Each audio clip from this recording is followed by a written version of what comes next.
Great. So, nice to have you in Liverpool. No, it's great to be here. It's awesome. I've seen you've been to a couple of different places so far as well.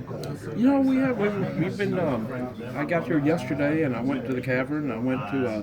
They called me to do a publicity thing. I went over and met the nice manager over at the Beatles story over there. They took me through everything back then. And Oh, wow. it was so funny because back in 1964-65, I had a hit song called "Keep on Dancing." We were number 4 on the charts, and the Beatles were number 1. So I still got that chart at home where it says the Beatles and the Gentry. So that, Oh, wow. you know, so it was kind of crazy. And the song that we had $1 million off, "Keep on Dancing," 30 years later was cut by the Bay City Rollers, a British group. Yeah, And they had of a hit course, record Bay off City of it Rollers. too, yeah. Awesome.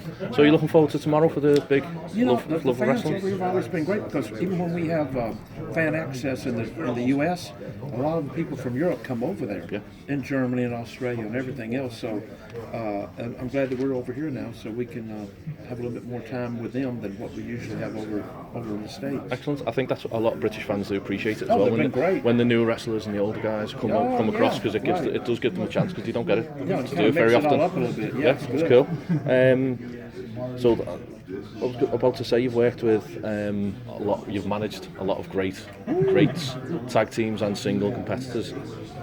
I was going to ask you your top person you've worked with, but I couldn't do that. I was going to say maybe your top three tag teams you've Well, worked with. here's the thing.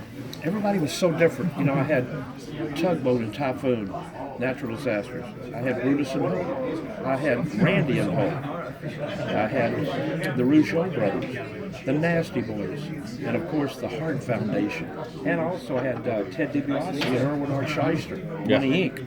So I've had so many of the different groups through the years. You know, it's really hard to pick out who's the top 3, who's the top 4, because I've had, I think altogether, like 14 or 15 different tag teams and single wrestlers. We've had about 20 or 23 counting my Memphis territory too. Yeah, awesome. So, as well, you got into the business in the late 70s, early 80s. That was with Jerry Lawler. Jerry the King Lawler. I went to Treadwell High School. He went to Treadwell High School. He went into wrestling. I went into music. One day he called me while I was on tour with Dick Clark, and he goes, "Look, will you help me with a wrestling album?" And I did, and we became friends ever since then. And the next thing you know, he lured me over to the wrestling business, and I was managing him in Memphis. And then I was there for 6 years, and then one day I had a phone call from Vince McMahon. And I said, "Feet don't fail me now, baby." And I went to New York, and everything else has been history. That's history, yeah. So you worked with a lot with the Andy Kaufman storyline as well with Oh yeah, Jerry Lawler. Andy Kaufman. You know, I worked with. I managed Andy for almost a year, fighting Lawler, and then I fought Andy Kaufman. Then later on, Andy Kaufman teamed up with Lawler against me and my guys, and we just went back and forth for a year. But Andy was great. Yeah, cool. That's fantastic. So obviously at the time as well, in the late 80s, early 90s, you were part of, there was a few colourful managers to go with the colourful wrestlers.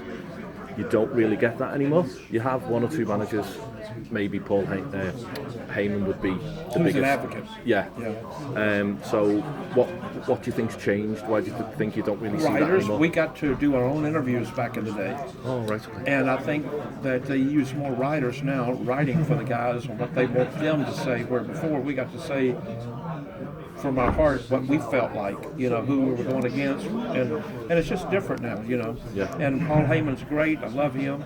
I tell you who I really like is that Leo Rush kid that goes out with Bobby Lashley. Yeah. He should be the Cruiserweight champion. He is so good in the ring, you know. I like watching him. And and the girls do a great job now too. But I just think that back in our era, it was more us doing our own interviews, and that's why we were used so much more back then. Now they have a ton of writers doing everything, and they can just write it for anybody to repeat and say, and that's how it works. I still think maybe they could do with someone like yourself who is comfortable in front of the camera, who's good at speaking, you know, doing the promos, because I think a lot of the wrestlers now don't have that skill. If you like someone like The Rock is absolutely natural, but then you've got other wrestlers who. But I think The Rock, Stone Cold, Hulk, even John Cena, I think they got to create their own interviews too. I think they told them a few high points on what to say, but I think that's what made them different than everybody. Paul Heyman, I think Paul Heyman, he has a guideline to go by, but he gets to put him in his own word, and that's what makes Paul so special, so good. Yeah. Okay. So, as I said before, you've managed a lot of tag teams. Right. So, if you could manage a tag team now, or a singles competitor now, who would it be? Who would you like to work with? I would love to maybe work with Elias because of my music background and because of his music background. But I'd love to take him to Memphis, get him a new outfit, because Dick Clark told me something on tour years ago. If you dress like the audience, one day you're going to wind up sitting in the audience, which means be colorful.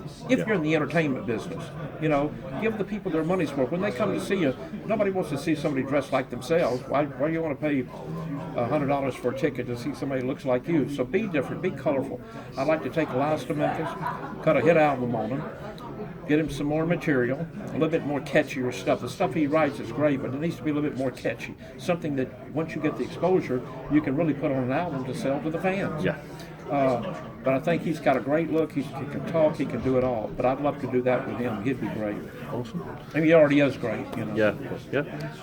So obviously, when the work you did with the Hart Foundation and all that sort of, were you involved with a lot of, because they were heels at the time, weren't they, as well? And you were involved with that. Was it? How much input did you have with that, with the heel sort of persona? All of us were close together. Neidhart brought a different. I managed Jim Neidhart in Memphis too, by the way. Okay. And so when I went to New York, I was managing Greg the Hammer Valentine, first WrestleMania, and I had King Kong Bundy on the first WrestleMania too. And so then I had a single, which was Jim Neidhart. So after about 6 months, they came to us and said, look, we've got somebody else we're going to put with y'all. And it was Bret Hart. And so that made a good little combination. Here I am. And Neidhart is kind of the big bully. And here's Bret Hart, who was just great. The girls loved Bret. He was so good in the ring. And it just made a great combination. Then we just kind of put the Hart Foundation together, and I think Bret came up with a pink and black because nobody was wearing pink and black at the time. So he liked those colors, so we just kind of went with it. And if you really think, with the Hart Foundation and Susan G. Coleman and all those charities wearing pink, we were kind of ahead of our time wearing those colors because nobody else did.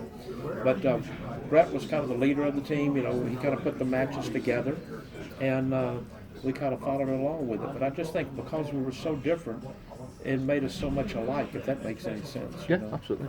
Cool.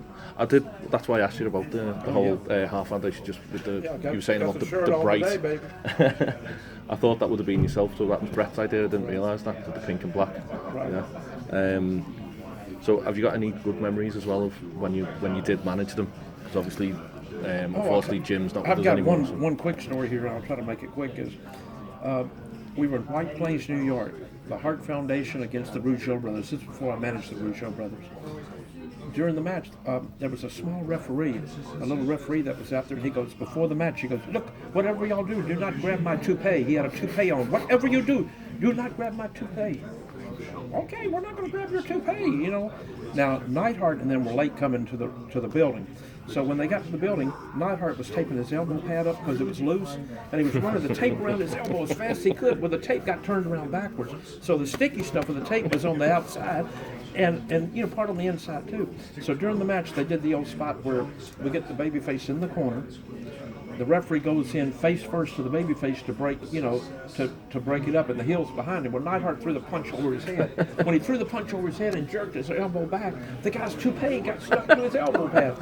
It was stuck like this. He pulled it back. The guy goes, oh, my toupee! And we're all laughing. The Rougeaus jumped off the ring. I jumped off the ring. I got underneath the ring. Bret jumped out of the ring, got underneath the ring with me. We were laughing so hard. The audience was laughing so hard. And Neidhart was going, What? Just walking around the ring with a toupee dangling like this. Like, I didn't do it on purpose, and I don't think he really did, Yeah. But we got in the back. Arnold Skolin was our agent there. They tried to fine us, tried to suspend us and everything, but Arnold gave him a little bit of money and he forgot about it. But that's a true story. It just happened that way. The toupee match.